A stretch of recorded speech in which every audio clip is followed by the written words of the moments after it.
അസ്സലാമു അലൈക്കും വറഹ്മത്തുള്ളാഹി വബറകാതുഹു. നമ്മുടെ നാടിൻ്റെ തൊട്ടടുത്ത ഒരു സ്ഥലമാണ് ആത്തൂർ എന്ന് പറയുന്നത്. എല്ലാവർക്കും അറിയാം, ആത്തൂർ എന്ന് പറഞ്ഞാൽ സ്വലാത്ത് മജ്ലിസിക്ക് നടക്കുന്ന അവിടുത്തെ പ്രിയങ്കരനായ നാട്ടുകാരുടെ പ്രിയങ്കരനായ ലത്തീഫ് ഉസ്താദ്, അവിടുത്തെ മുഅസ്സിനായ ഉസ്താദിൻ്റെ ഒരു മരണവാർത്ത എൻ്റെ പ്രിയപ്പെട്ടവരെ വല്ലാത്ത വേദനിപ്പിക്കുന്ന ഒരു മരണവാർത്തയാണ്. എങ്ങനെ പറയണമെന്നറിയുന്നില്ല ഈ മരണവാർത്ത.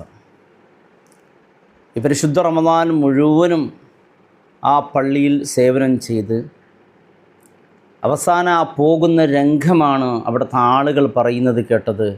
വല്ലാത്ത വേദനിപ്പിക്കുന്ന രംഗമാണ്. നാട്ടുകാരോടും അവിടെ ഉള്ളവരോടൊക്കെ സലാം പറഞ്ഞ് ഇൻഷാ അല്ലാഹ് ഞാൻ അടുത്ത വെള്ളിയാഴ്ച, ഇനിയിപ്പോൾ നാളെ മറ്റന്നാൾ ഞാൻ വരാം, നോക്കൊന്ന് ചിന്തിച്ച് നോക്ക്. അപ്പം ഞാൻ എൻ്റെ പള്ളിയിൽ നിന്ന് പെരുന്നാൾ കഴിഞ്ഞിട്ട് വീട്ടിൽ വന്നിട്ട് ഇപ്പോഴുണ്ട്. ഞാനും വരുമ്പോൾ പറഞ്ഞത് അങ്ങനെയാണ്, ഞാൻ ജുമാൻ്റെ സമയത്ത് എത്തും, അതിൻ്റെ മുമ്പ് ഒരു ഫോൺ കോളോ ഒന്നും വരാൻ പാടില്ല. അതുവരേക്ക് ഞാൻ അങ്ങോട്ടില്ല. കാരണം എൻ്റെ ബന്ധുക്കളെ വീട് പല ദൂരത്തുള്ള വീടുകളൊക്കെയാണ്, അവിടേക്ക് പോകണം, കുടുംബ സന്ദർശനം നടത്തണം, കുറച്ച് സിയാറത്തൊക്കെ ചെയ്യണമെന്ന് പറഞ്ഞിട്ടാണ് ഞാൻ വന്നിട്ടുള്ളത്. അപ്പോൾ ഞാനും വരുമ്പോൾ പറഞ്ഞത് എപ്പോഴാണ്, ഞാൻ ജുമാക്ക് എത്താമെന്ന്. അതുപോലെ ഉസ്താദും ആ പള്ളി കമ്മിറ്റിക്കാരോടൊക്കെ പറഞ്ഞ് സന്തോഷത്തോടു കൂടി സലാം പറഞ്ഞ് ആ പോകുന്നൊരു രംഗം എത്ര സ്വപ്നങ്ങളായിരിക്കുമല്ലേ ഉസ്താദിൻ്റെത്. സുബ്ഹാനല്ലാഹ്. പിന്നെ കേട്ട വാർത്ത ആ നാടിനെ ഞെട്ടിപ്പിക്കുന്ന ഒരു വാർത്തയാണ്. എന്നേക്കുമായി എൻ്റെ പ്രിയപ്പെട്ടവരെ ആ ഉസ്താദ് നമ്മിന്ന് വിട പറഞ്ഞു എന്നുള്ള ഒരു വല്ലാത്തൊരു ദുഃഖവാർത്ത. വരുന്ന ആഴ്ച വെള്ളിയാഴ്ചക്ക് ആ ഉസ്താദിനെ കാത്തു നിൽക്കുന്ന അല്ലേ നാട്ടുകാർ, മറ്റന്നാൾ വാളെടുത്ത് ഖത്തീബിൻ്റെ കയ്യിൽ കൊടുക്കുമ്പോൾ അത് കണ്ടു നിൽക്കാൻ പോലും പറ്റാത്തൊരു കാഴ്ചയായി മാറും. അല്ലാഹു ഉസ്താദിന് പൊരുത്തു കൊടുക്കട്ടെ. ഈ ഒരു മരണം എൻ്റെ പ്രിയപ്പെട്ടവരെ നമ്മ വല്ലാത്ത ചിന്തിപ്പിക്കുന്ന ഒരു കാര്യം. ഒരു മനുഷ്യന് ചെയ്യുന്ന പദ്ധതികളൊന്നുമല്ല ഈ ലോകത്ത് നടക്കുന്നത്. കാരണം വിശുദ്ധ ഖുർആനിൽ അല്ലാഹു റബ്ബ് സുബ്ഹാനഹു വ തആല വളരെ ഗൗരവത്തോടു കൂടി പറഞ്ഞ ഒരു 5 കാര്യങ്ങളുണ്ട്. ഈ 5 കാര്യങ്ങൾ അല്ലാഹുവിനല്ലാതെ മറ്റൊരാൾക്കും അറിയില്ല എന്ന് പഠിപ്പിച്ച 5 കാര്യങ്ങൾ. അതിൽ പ്രധാനപ്പെട്ട ഒന്നാണ് മാദാ തക്സിബു ഗദ. എപ്പോഴാണ് നാളെ മനുഷ്യൻ എന്ത് ചെയ്യുമെന്ന് ഒരാൾക്കും അറിയില്ല. മനുഷ്യൻ്റെ മരണം അതൊരാൾക്കും എപ്പോൾ സംഭവിക്കുന്നറിയില്ല. നാം മനസ്സിലാക്കേണ്ട ഗൗരവമേറിയ ഒരു കാര്യമാണ്. മരിക്കുന്ന സെക്കൻഡുകൾക്ക് മുമ്പ് അറിയില്ല ഞാൻ അടുത്ത സെക്കൻഡിൽ മരണപ്പെട്ടു പോകുമെന്നുള്ളത്.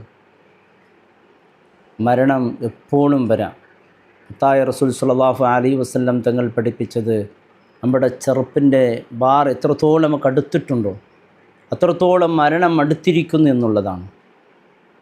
മരണം എൻ്റെ പ്രിയപ്പെട്ടവരെ അത് ഒരു പ്രാവശ്യം സംഭവിച്ചാൽ തീർന്ന്, പിന്നെ രണ്ടാമതൊരു മരണം എന്നില്ലതല്ലല്ലോ.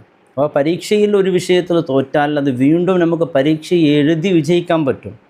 പക്ഷേ ഇതെങ്ങനല്ല, ഇത് അവസാനം ഒരു പരീക്ഷ അതിൽ വിജയിക്കുക തന്നെ ചെയ്യണം. അതിൽ പരാജയപ്പെട്ടാൽ അത് വല്ലാത്തൊരു പരാജയമായിരിക്കും. അല്ലാഹു റബ്ബ് സുബ്ഹാനഹു വ തആല ഉസ്താദിന് അല്ലാഹു പൊരുത്തു കൊടുക്കട്ടെ. അല്ലാഹു ഖബർ വിശാലമാക്കട്ടെ. എൻ്റെ പ്രിയപ്പെട്ടവർ, ആ ഉസ്താദ് വീട്ടിലേക്ക് പോകുന്ന ഒരു രംഗമുണ്ട്. പ്രത്യേകിച്ച് ഉസ്താദന്മാർ എന്ന് പറയുമ്പോൾ അവർ വീട്ടിലേക്ക് റമദാൻ കഴിഞ്ഞ് പിറ്റേ ദിവസം അത് കമ്മിറ്റിക്കാരോട് ഇങ്ങനെ പറഞ്ഞ് അവിടുത്തെ ലീവ് കാര്യങ്ങളൊക്കെ ചർച്ച ചെയ്ത് ഇങ്ങനെ വീട്ടിലേക്ക് വരുന്ന ഒരു രംഗമുണ്ട്. എല്ലാ ദിവസവും വരുന്നത് പോലെയല്ല ഈ പെരുന്നാൾ കഴിഞ്ഞിട്ട് പ്രത്യേകിച്ച് ഖത്തീബ് മുഅദ്ദിൻ ഈ 2 ആൾക്കാർ പ്രത്യേകമാണ്. അവർ റമദാനിൽ തന്നെ ഇതിനെക്കുറിച്ച് ഇങ്ങനെ ചിന്തിക്കും. എനിക്ക് റമദാൻ കഴിഞ്ഞ് അല്ലെങ്കിൽ റമദാൻ പെരുന്നാൾ കഴിഞ്ഞ് ഉടനെ വീട്ടിൽ പോകണം, പോയിട്ട് ഇന്ന സ്ഥലത്തേക്ക് പോകണം, ഇത്ര സ്ഥലത്തേക്ക് സിയാറത്തിന് പോകണം, എൻ്റെ പൊന്നു മക്കളെ കൊണ്ടുപോകണം. ഈ കുറിച്ച് പ്രത്യേകം പെരുന്നാളിൻ്റെ ഒരു പ്രത്യേകത ഉണ്ട്. വെള്ളിയാഴ്ചയാണ് പെരുന്നാൾ വന്നത്. അപ്പോൾ 3 ദിവസം തുടരെയാണ് ലീവ് കിട്ടുന്നത്. ഒന്ന് പെരുന്നാൾ ദിവസം ഏതായാലും സന്തോഷത്തിൻ്റെ ദിവസം, പിറ്റേ ദിവസം ശനിയാഴ്ചയാണ്. ശനിയാഴ്ചയാകുമ്പോൾ കുട്ടികളെ സ്കൂളിൻ്റെ വിഷയത്തിനും ചെറിയൊരു ഇളവുണ്ട്.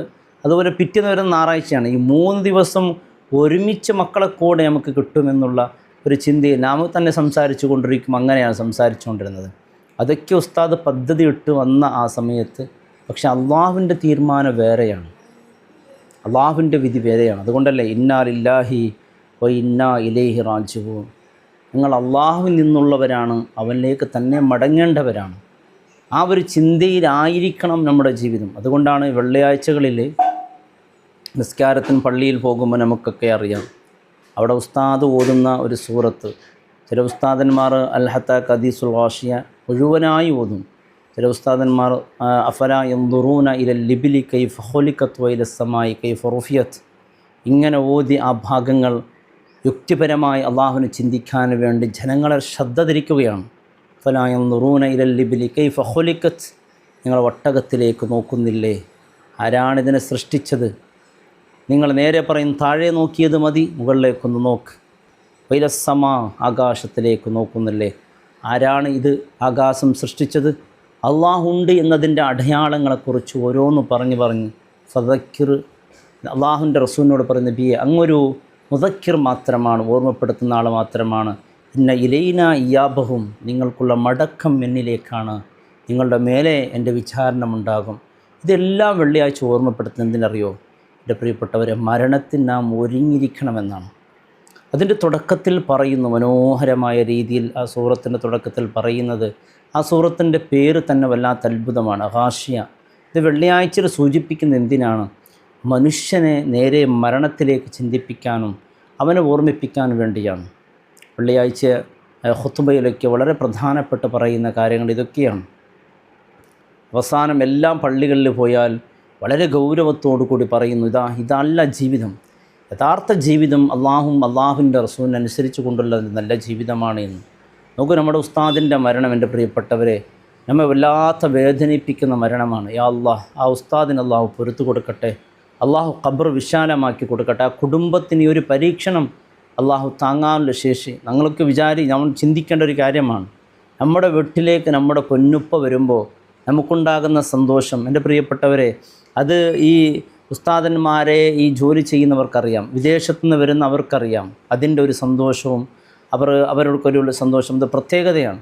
ആ സമയത്ത് തന്നെ ആ സന്തോഷം വീട് മരണ വീടായി മാറുക എന്ന് പറഞ്ഞാൽ എൻ്റെ പ്രിയപ്പെട്ടവരെ നാം ഗൗരവത്തോടു കൂടി കണക്കിലെടുക്കേണ്ട കാര്യമാണ്. അല്ലാഹു റബ്ബ് സുബ്ഹാനഹു വതആല മരിക്കുന്ന നേരം ഈമാനോടു കൂടി മരണം അള്ളാഹു നൽകട്ടെ. ഈ ഒരു ദുഃഖം എൻ്റെ പ്രിയപ്പെട്ടവരെ ആ കുടുംബത്തിന് താങ്ങാൻ അള്ളാഹു ശക്തി നൽകട്ടെ. കാരണം ഇത്തരത്തിലുള്ള പരീക്ഷണം വരുമ്പോൾ അത് ക്ഷമിക്കുകയും സഹിക്കുകയും ചെയ്താൽ അല്ലാഹു റബ്ബ് സുബ്ഹാനഹു വതആല നൽകുന്ന പ്രതിഫലം സ്വർഗമാണ് എന്നുള്ളതാണ്. എന്നും മരണത്തിന് ഒരുങ്ങിക്കൊണ്ട് നല്ലൊരു ജീവിതം നയിക്കാൻ അള്ളാഹു നമ്മേവർക്കും തൗഫീക്ക് നൽകി അനുഗ്രഹിക്കട്ടെ. അസ്സലാമു അലൈക്കും വറഹ്മത്തുള്ളാഹി വബറകാതുഹു.